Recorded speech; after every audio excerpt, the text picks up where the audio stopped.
We're here to celebrate 30 years of Stan Sakai and Usagi Yojimbo. Yay! I could give you some great, like, 2-paragraph, description of it, but we all know why we're here, and it's just going to cut away from time talking about Stan. So I would much rather do that. It's all about me. It is. You don't know how hard that is for an egotist for me, like to say. My name is Thom Zahler. I write a book called Love and Capes. I also designed the Usagi Yojimbo tribute book.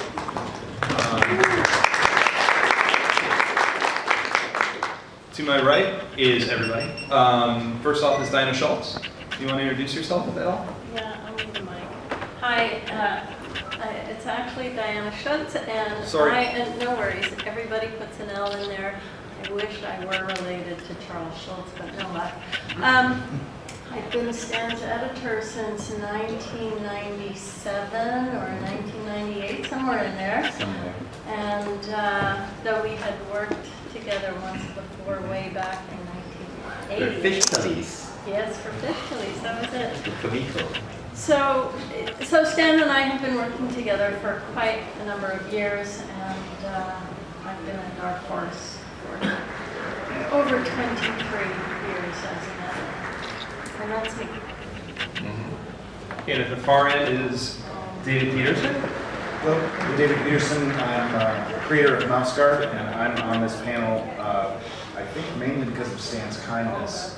And that he's always been a help and a support to me in my career, and we did a pinup exchange at one point, and then I did a piece for the tribute book, so I think I'm here to represent that side. And I also did a piece or a story for your Legends of Mouse Guard that recently came out. That's right. See, helpful, kind. That's the way us professionals are. I was just talking about you. And I'm Stan Sakai. I'm the creator of Usagi Yojimbo, and actually the 30th anniversary is next year, 2014. But we just thought we'd give an early celebration. We're rounding up. Well, when Bradtree asked if, what he showed me last year was Frank Chobo, and he asked if,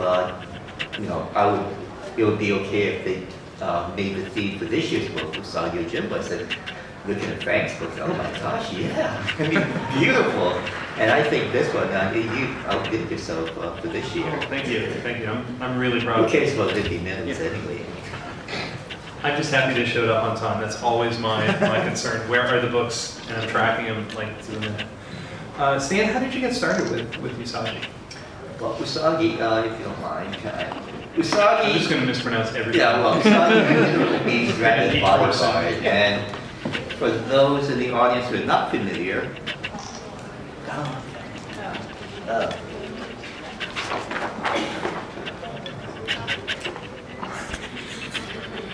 this is Usagi.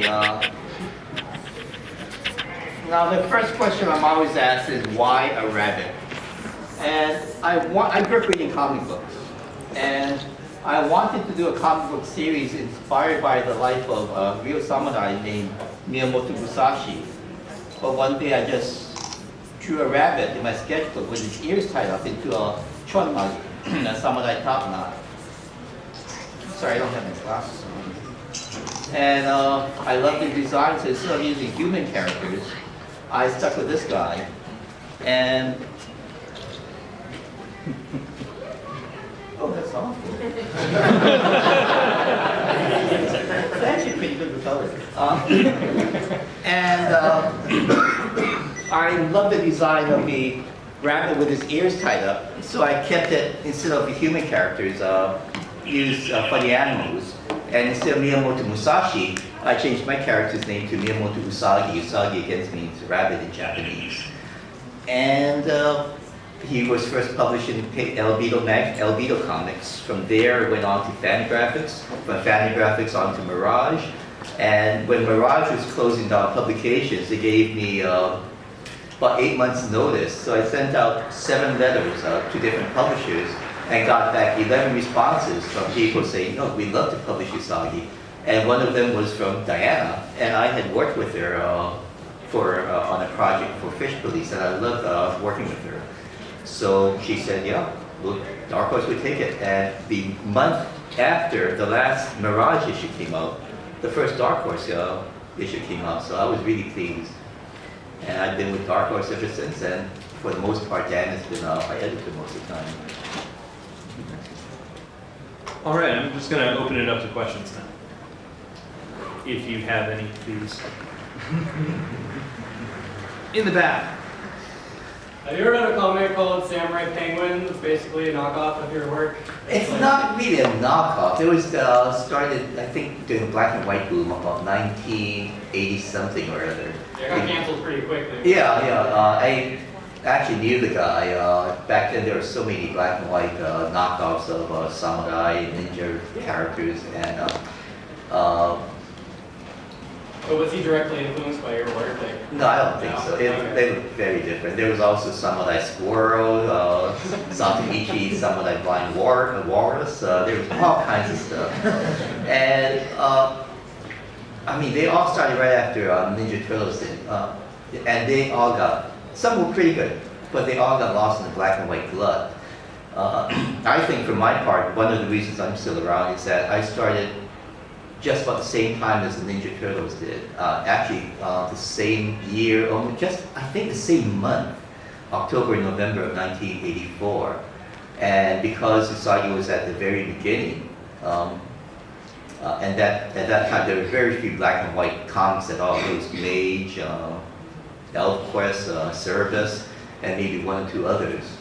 But so Usagi was there at the very beginning, and when Peter Laird and Kevin Eastman created Ninja Turtles, you know, hardly any black and white books. So we supported each other. We wrote fan letters to each other. I did a little sketch for them, which they published in their comic book, which infuriated me because if I knew they were going to be published, I would have sent them a better sketch. And, you know, so Usagi was right there at the beginning. So I think that's why Usagi was not lost in all the other stuff that was out at the same time. it's also the best. Yeah, well, I didn't want to say that. Here. Future plans for Usagi? Well, again, I just finished a series, 47 Ronin, for Dark Horse. Diana, again, acted as our editor, and I have to commend her because it's not easy editing your publisher. And I was, when Mike Richardson, the writer, asked me about the 47 Ronin, I was a bit hesitant at first because I would have to give up Usagi for at least a year. But I'm really glad I accepted that. 47 Ronin, for those who do not know the story, it was inspired, actually it's based upon an actual historical incident that took place in 1700 to 1701 to 1702. And I knew that story since I was in the 3rd grade, so it was a big part of my life just knowing the story. In fact, the last time I was in Japan, I went to Senkakuji, the temple where they're all buried, and all the artwork that takes place at the temple is based upon my reference photographs there. So, it's a big part of Japanese history. I told Mike, when he asked me about this project, oh yeah, I've got 8 DVDs of, different interpretations, and he said, yeah, I've got 12. And we since found out that there's about 150 different kabuki plays or movies, television series. I even have one CD of Chushin Gura. It's an opera in German, but I have that on CD. It didn't help, but it's that important an incident in Japanese history. So, but I'm really glad I took that on. So. And right after 47 Ronin, I started work on Senso, and Diane just reminded me about that. Senso takes place in 15 years, roughly 15 years in Usagi's future. 15 years from the current continuity. And it's a final battle between the Geishu clan and Lord Hikiji. Usagi's now a retainer for the Geishu clan, so is his friend Gen, the bounty hunter Ronin. Tomoe is still there. His Usagi's son Jotaro is also a vassal of the Geishu clan. And All grown up. All grown up. And this is a final battle. the geisha clan against the arch nemesis of the entire Usagi series, Lord Ikiji, and you had armies, in samurai armor. I had to draw horses, and I hate drawing horses. But it's the final battle of charging armies, and you have these Tokage, those lizards with full armor, and they're attacking, and then the big climax, and then the Martians attack.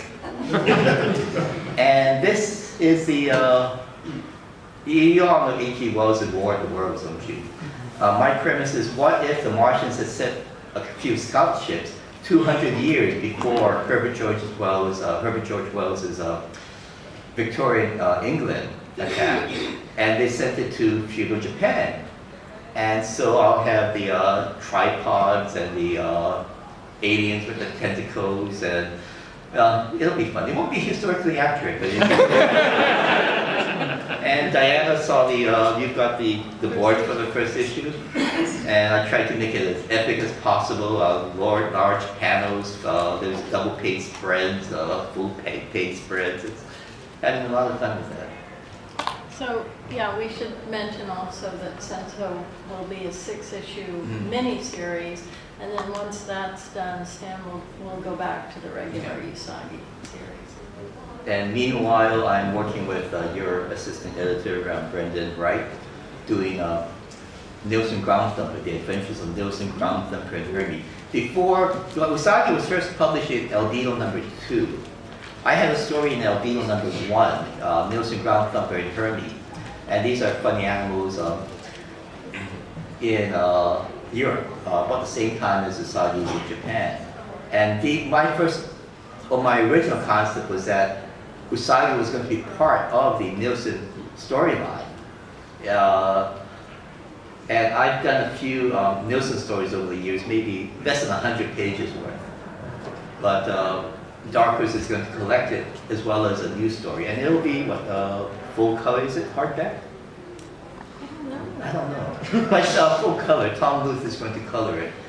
And Nielsen's fun. It's a lot more humor.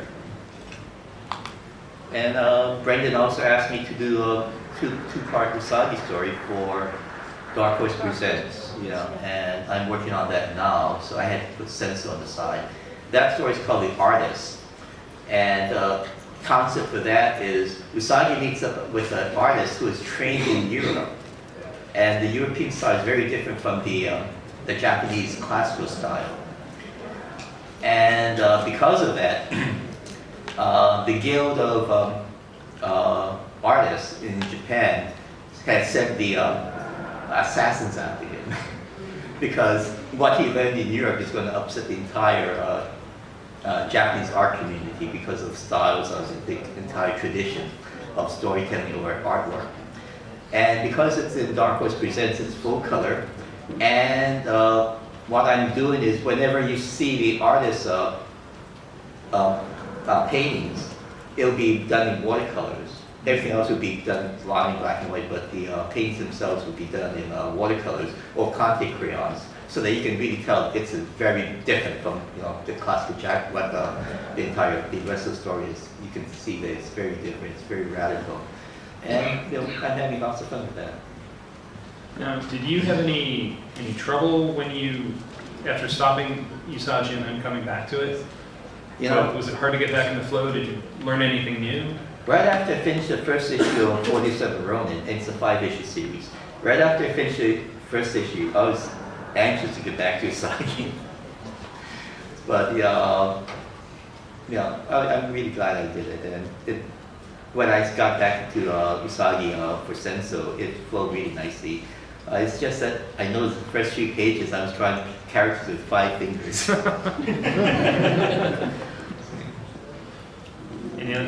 Yes. How much does the Book of Five Rings and its tenets in there go and influence the stories as you write them? Well, not so much in Book of Five Rings, but Eiji Yoshikawa's Musashi, his novel Musashi, that I read that as a kid and I reread it right before I started to do Usagi Yojimbo. That was a big influence. In fact, the first few stories I referenced things that I had learned in Musashi, such as certain mountain passes that Musashi had traveled. I reference those in my stories. Usagi seems to have a lot more part. Miyamoto, Musashi. At least as I see the characters. Yeah, and the book Musashi is, I mean, he was a pretty terrible character. I mean, he meet a kid along the way, and after a while he just abandoned him. Stuff like that. He was smelly and never bathed. But yeah, certain things about Musashi I kept, but there was a lot that I just neglected. One of my favorite comics was the one where someone smuggled a cross into. Is that something that you were going to do further of, or just kind of a one shot? I was trying to do a follow-up to that. It's called Contraband, and where Usagi is given a parcel to deliver to someone else along it's like the Underground Railroad where the parcel is delivered from one person to the next, and Usagi is going to deliver it to the final step. He doesn't know what's in the parcel, but everyone's after it. And at the end, he finds he doesn't realize it. He never looks inside it, but it's a cross, a crucifix. And at that time in Japan was the Jesuits were in there, but they're being persecuted, and so that's the significance of that story. Further on down the line, the Christians were actually, in history, they were all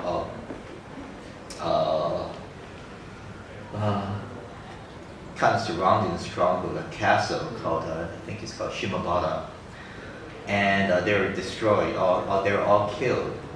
But there was a group that got away called the Underground Christians, and I probably do a story based upon the Shimabara, what they call the Shimabara Rebellion, even though they're massacred. Yeah. That and the consequent, the Underground Christians. Any future plans for Space Usagi? Is he going to show up with the Martians? I have one more Space Usagi story that I would love to do that will completely settle everything. Okay. But then I've been putting it aside just because I enjoy working with Usagi, and in it, Space Usagi would be the finish of everything. So. I have a question. This actually isn't my question, but it's been asked to me before, so I'll ask both you guys. Why animals? I like animal stories and always have, and I thought that animals are really good ciphers for human personalities, not just human characters, but specific human personalities. Best example I can give is in Wind in the Willows. All you need is one line of Toad's dialogue and the fact that he's called Toad, and you instantly get the character. Where if it was a human character, it might take a couple pages worth of description to really describe who Toad is, if he had a name like Mr. Smith. The fact that he's a Toad instantly tells you all this other information to bring your own understanding, and I've just always enjoyed that. I also like that you get rid of race, and you get rid of some other human social baggage that if I was going to do a human story, I would start to worry and almost second guess my own instincts, because I'd go, ooh, am I doing something here that's maybe racially inflammatory? Maybe I'm not being diverse enough, or maybe I'm doing this wrong or that wrong. If it's animals, it doesn't matter. It's just animals, and you can play with other kind of themes. So that's why I like using them. I like using him because Usagi looks good with his ears tied up.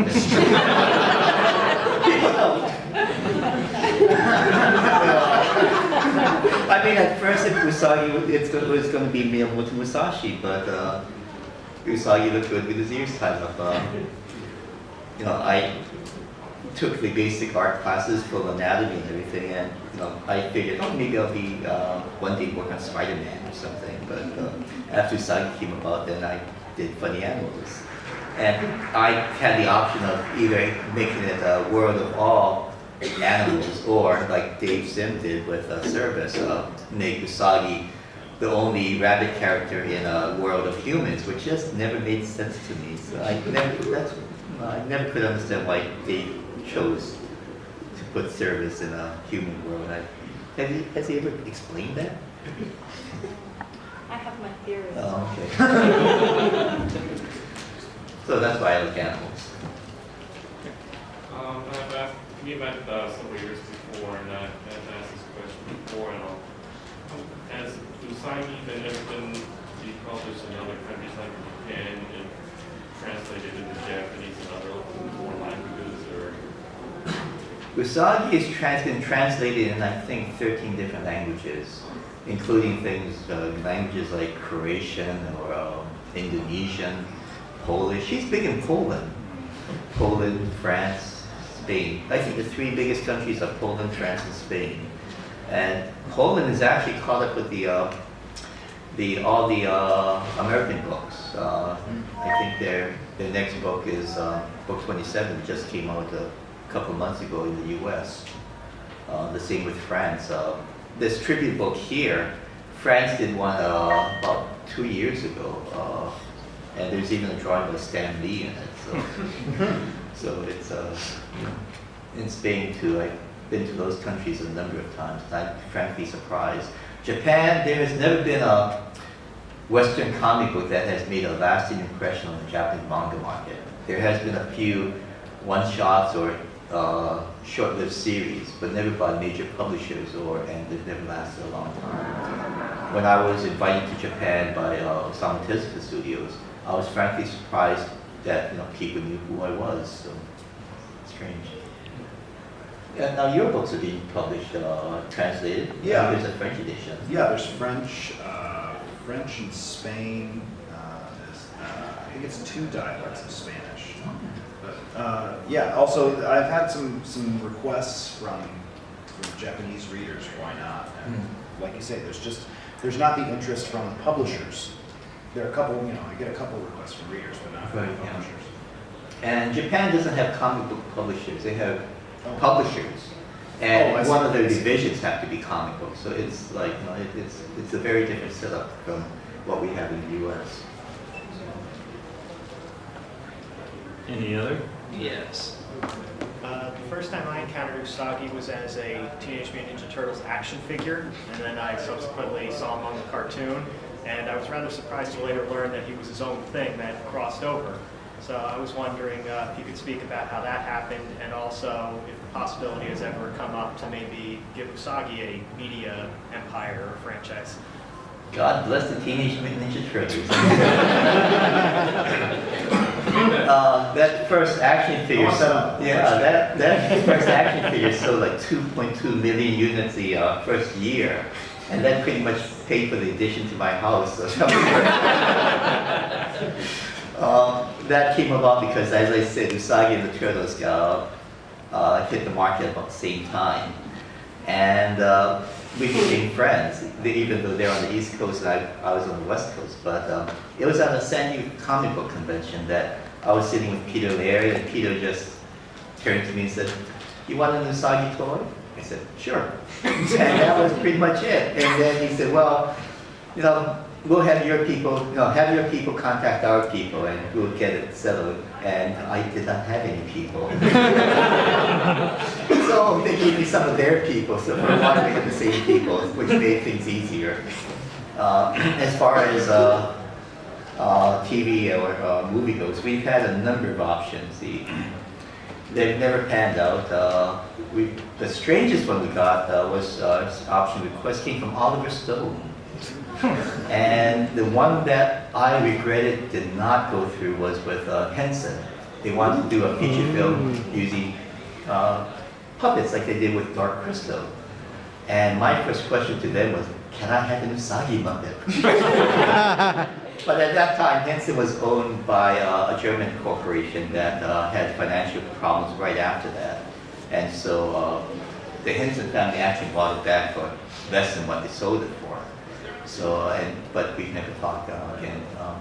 Most recently, I did reject an offer for a feature film, but it just doesn't happen. A lot has to do with contracts, how much they want versus how much you want to give them, how much rights you want to give away. So it's not an easy case of we want to make a film. It's like, okay, go ahead. There's a lot more things to it. Any chance of a Mouse Guard Usagi crossover? I think there's a size difference. Yeah. Actually, when we did the pinup exchange, Stan he contacted me and said, we have a problem. Usagi's human height and the mice aren't. So do you mind if we just ignore that and I just draw them like the same size? And Size doesn't matter. You draw whatever you want, man. You're Stan Sakai. So, yeah, I don't know. I've been asked the same question because of the Mice Templar thing, and will there be a crossover? And I actually think with Templar, the reason I don't want to is because I think what makes each of our books different is what makes them special. And by trying to find some common ground where they can both exist in the same book, we're both going to lose what's special. And while I don't know that the same exactly applies to Usagi, that's what ran through my head when you said that, is that I think Usagi is very special for its own reasons in a way that if we tried to get Mouse Guard in there, it would take something away from Usagi and it would take something away from Mouse Guard. What about Space Mouse Guard? I'm in. Mouse Guard. Questions? Not to be a hog.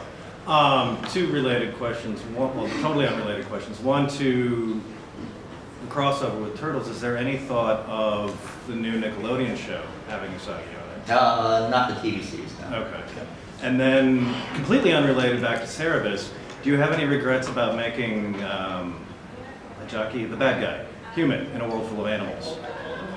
He's the only human. Oh, that came about because of the, as I said, Usagi was going to be a character in the Nielsen Groundthumper storyline. That entire storyline I had written when I was in college. It was going to be a 2,500-page novel, and it would tell the story of Nielsen Groundthumper, and basically tell why there are funny animals, intelligent animals, why there are regular animals, and the rise of the goblins which would become human. And Hikiji was going to be the leader of the humans. And it would all culminate in this huge battle with the castle, and Usagi was going to die a glorious death. Oh, you would have loved it. And basically all the animals get pretty much wiped out except for Hermie and Nielsen's son. And yeah, you would have loved it. It'll never happen. Like I said, it was going to be a 2,500-page graphic novel. Usagi was going to be introduced about page 1,000. And the number of pages that I have done so far, pretty much just, like I said, it's maybe 100 pages of Nielsen. It just touches on the storyline. It was going to be like Jeff Smith's Bone, where at the beginning it's a humor book, and it gets darker and darker and darker until it culminates in the Great War. It was going to be the same with the Nielsen. At the first, it would be lighthearted, funny stories, and then as the character develops, the story develops and it gets darker, and the evil they have to fight is heavier. But oh, you would have loved it. Oh, too bad. But I like I said, I pretty much wrote out the entire story. But once I started Usagi, I pretty much abandoned Nielsen in favor of Usagi. What's been some of the favorite things you've seen from the fans over the years? You know what I mean? Well, like gifts or gifts, tributes, stuff like that. Oh, I mean, I've been really lucky. I get lots of gifts from fans, from artwork to things people make. A lot of original stuff, sculptures, all kinds of stuff. One guy gave me a T-shirt that had, I guess he made it out of some kind of rubberized plastic or something. It's Usagi, like as an alien chest buster. And it's Usagi's head. And there's some really weird stuff. But I'm really grateful for the things that I received. One guy gave me a Usagi mailbox. It was at Motor City Con. Oh, yeah, I know. Yeah, and it's a huge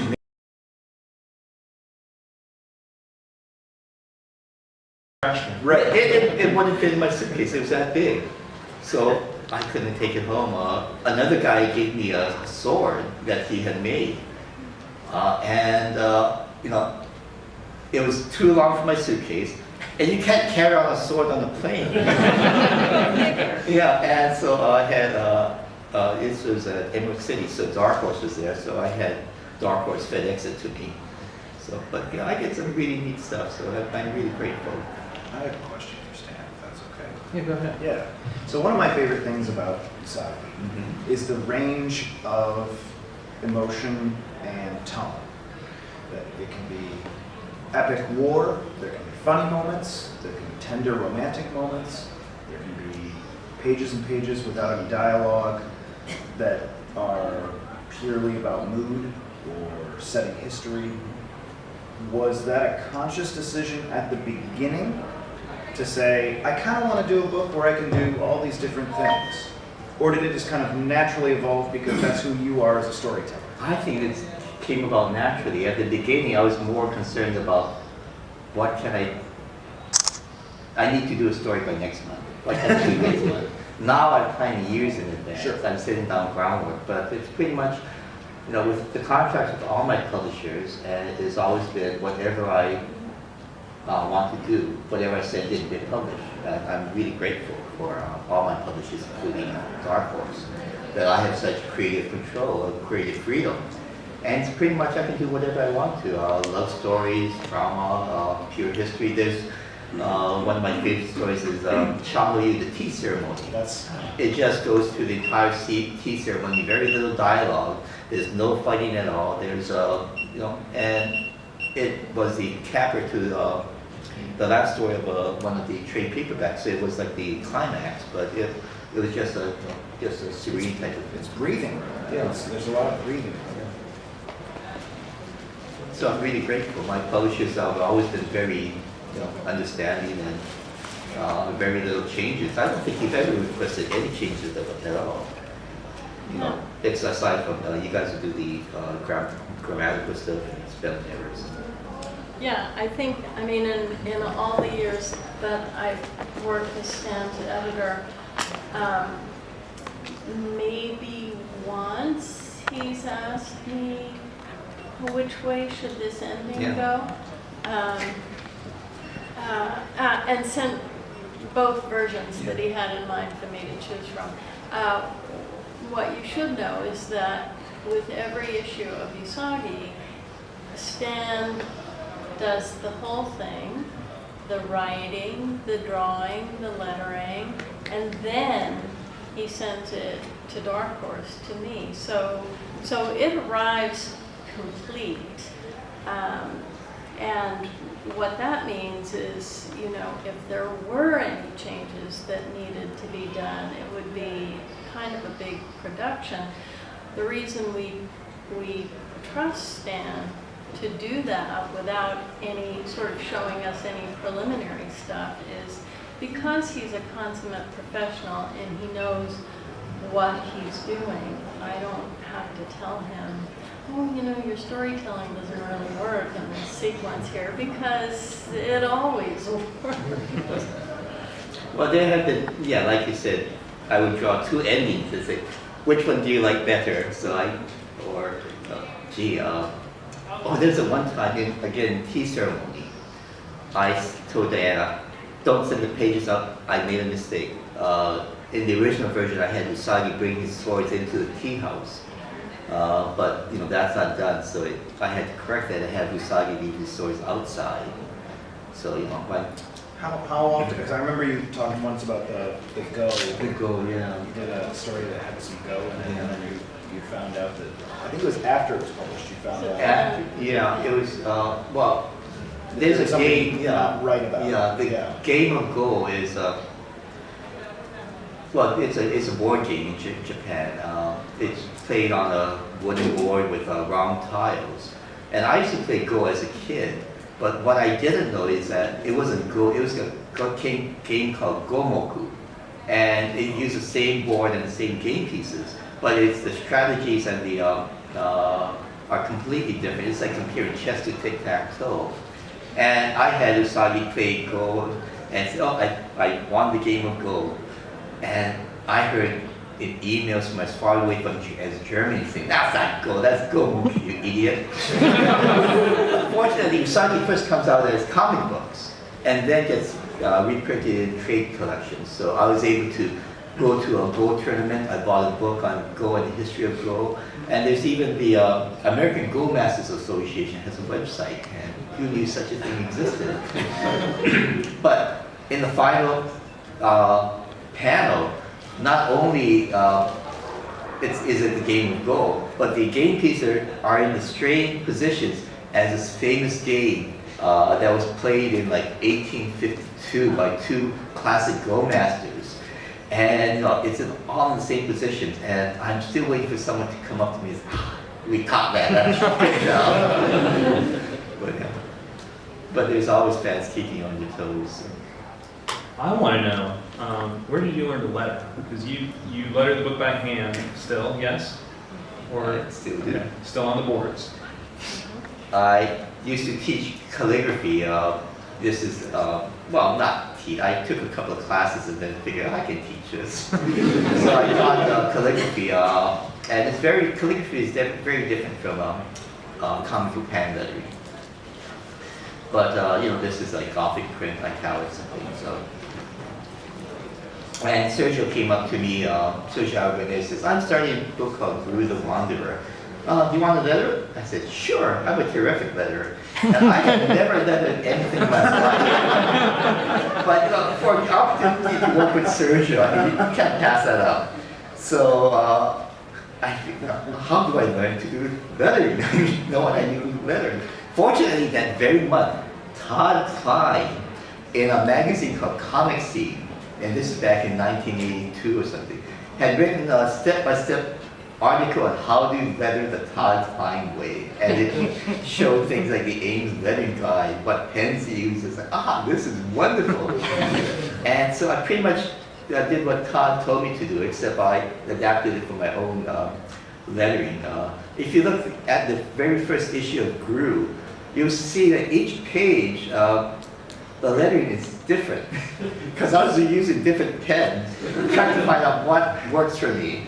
And back then, Sergio's artwork wasn't very good anyway, so,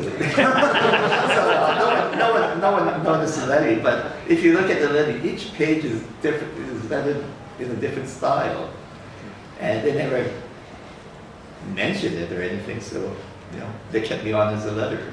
And you've won Eisner's Award for your. I have won 2 Eisner Awards and a Harvey Award for my lettering.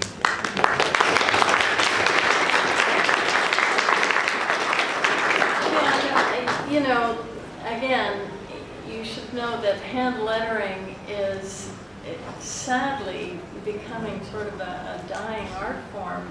More and more, most comics these days are lettered digitally. And so the fact that Stan still does the whole thing, everything by hand, makes him kind of the true cartoonist. And that's because I don't know how to work a computer. I don't know how to, I wouldn't know how to do fonts or anything, so. I'm not positive, but I think one year you won the Harvey Award for lettering, you beat me. Oh, really? Oh, sorry about that. And if you got to lose to somebody, no, that's exactly who you want to lose to. Any other questions? Yeah, I got the, okay, does research influence the stories you write, or is it vice versa? As in you're researching one subject and you come across something that will make a good story?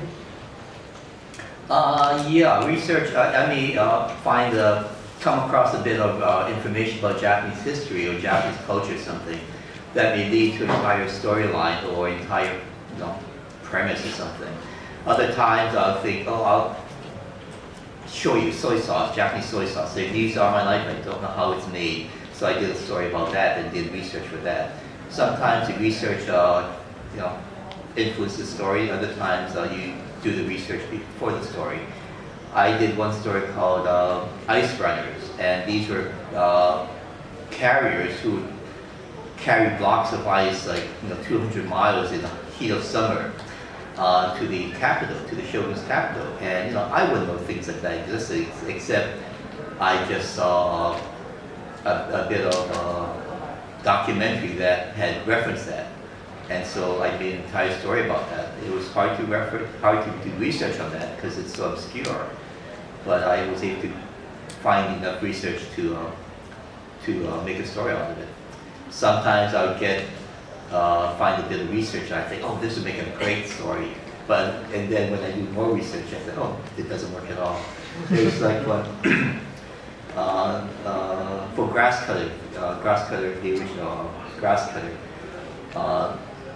deals with the Genpei Wars, where the great battle at sea, where the Heikei warriors were drowned, and the story goes that they were turned into crabs, and the crabs around that region have, you can see faces on the shells, on the carapace of the crabs, and I thought, oh, that's great. I can have Usagi fighting these giant crabs. And then doing more research, I found that they're like, about this big. So I thought, oh, well, that's kind of that'll be an unfair fight because Usagi would just stomp on them. But, so that threw that bit out of the water. But, yeah. No, you do a lot of research about the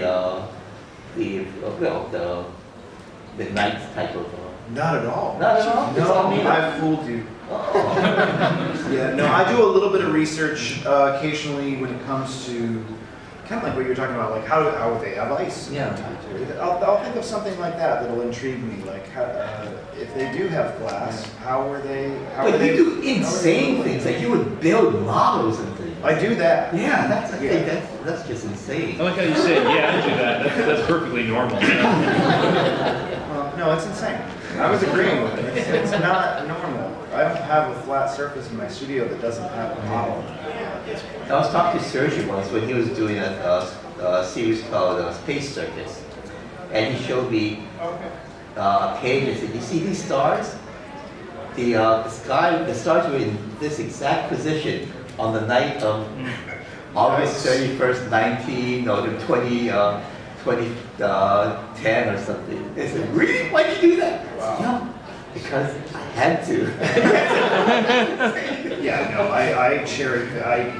Like if I was in your position with that story with the crabs, I would have said, "Oh, they're this small. Well, I'll just make them giant." Yeah. Because as a story, that's way more interesting. It would be, I wouldn't have let it hold me back, but that's because I don't really care about That's why I pin up for it. That's right. You had a giant crab. I had to get a giant crab. I got the benefit of him scrapping that. You already mentioned how you kind of had storylines playing out like years in advance. You don't really have in mind sort of your definitive last Usagi story, like Head and Mouse Guard. I had an end for Usagi, but because I like to work, it's I'm on the series right now. I'm not going to use it. Do you have an end for Mouse Guard? They carry the plague across Europe. No, I'm kidding. My wife always tells me that joke isn't funny. I'm glad you all laughed. I can tell she's wrong. No, I don't have an ending. I want to keep it going. I have certain characters that I say, well, that's the end of that guy, and they might not be dead yet. Like I know how Saxon's life ends. Mm-hmm. I'm not saying whether it's to a ripe old age or not. I know how some other characters, like same kind of thing. I'm not going to say whether it's premature or not. Now, where does Mouse Guard take place? I mean, it's Europe, but all the animals are from the Michigan woods. Right. I live in Michigan, and so that's what I'm familiar with. That's also what I have extreme access to. I can go look at trees and all the flora and fauna of Michigan. So in that way, it's Michigan. But then it's also very European. Yeah. And that's where I kind of go, I don't care as long as it's fun and good. Like as long as and I do the same with architectural stuff. I find that if I was going to try to draw true medieval buildings, you would actually think they're boring and don't look like medieval buildings. So I ape a lot from times that those architectural styles were revived. So like Tudor revival that was popular in the 20s, 1920s. Looks more medieval in your modern minds than if I actually drew medieval things. So again, it's cherry picking to try to get what works best for the story. It's totally a fan. Yeah, I had to say, I have that date, 1152, as the starting point. But I had to give up on some of that because there were things that I wanted to do, like have characters using like spy glasses or something. Well, spy glasses didn't exist back then. That kind of magnification lens didn't exist. It's more interesting to tell the story than to try to be true to a human timeline when I'm telling a story about medieval mice. Like, it's already fake. They're walking on their hind legs and carrying weapons and talking. It's not real. So let's have fun with this. Oh, just spoil it for us. It's not real. It's not. I just make all the relationship stuff up in Love and Capes. I've never, been good at it, so that sounds good. Let's see, we have about 5 minutes left, so I have time for one more question. You. And do you have any more side stories, like Inspector Rashida or Morale? I haven't thought much beyond Senso. After that, it'll go back to the regular numbering. So yeah, all those guys, all the secondary characters and tertiary characters will be back along with Usagi. But I love mysteries and hardboiled detective stories. So yeah, Inspector Rashida will definitely be back. Yeah. Are there any plans for more special editions or omnibus editions for Usagi? Yeah, in fact, if I can just find a moment to breathe, we're planning next year in conjunction with the 30th anniversary to release exactly that, hardcover omnibus editions, just like the Fantagraphics. How many of you guys are familiar with the Fantagraphics hardcover slipcase? So just like that, basically collecting 3 of the current trades at a time in a larger hardcover format, slipcased, I don't know yet, but and then sometime later to release those in soft cover. That's book 27. And book 28, Red Scorpion is coming out, I guess. Oh, and with introduction by... With the introduction by, oh my, George Takei. Excellent. David, where can they find you on the floor, and where can they find Oscar? You can. What's my table? What do you need? I'm across from Adam Hughes and Allison Sohn on the convention floor. It's like 90 something or 80, I'm looking it up. 89. I'm at table 89 apparently, and that's where I'll be pretty much all weekend. And Stan, where are you at? I think I'm in 1902. Yeah. Yep. Stan, In the dealers. it's 2013. And Diana, are you set up on the floor? No. And I am at booth 1605, the Love and Capes booth, next to the Toon Tumblers booth. And the Usagi Yojimbo books are available at the Baltimore Exclusives booth, which would be great if I knew where that was, but it's by Big Stone Column, that's all I know. The books are $20 here at the show, and for every 5 signatures you get a tip-in plate by artists who have been selected to have unique... 2505. 505. 2505. 2505. Artists have been selected to have a separate plate, or it may have been late. They're so good that the editor actually bought 2. I mean, Stan's editor, not the... Yeah, I took one off the truck. Yeah, the books are wonderful. They're just gorgeous. And when I sign them, the signatures are free. But if you want to sketch in them, I'll do a drawing for you for a donation to the Japanese American National Museum. And I do have a donation box in the dealer's room on my table. So thank you. Excellent. Let's have a big hand for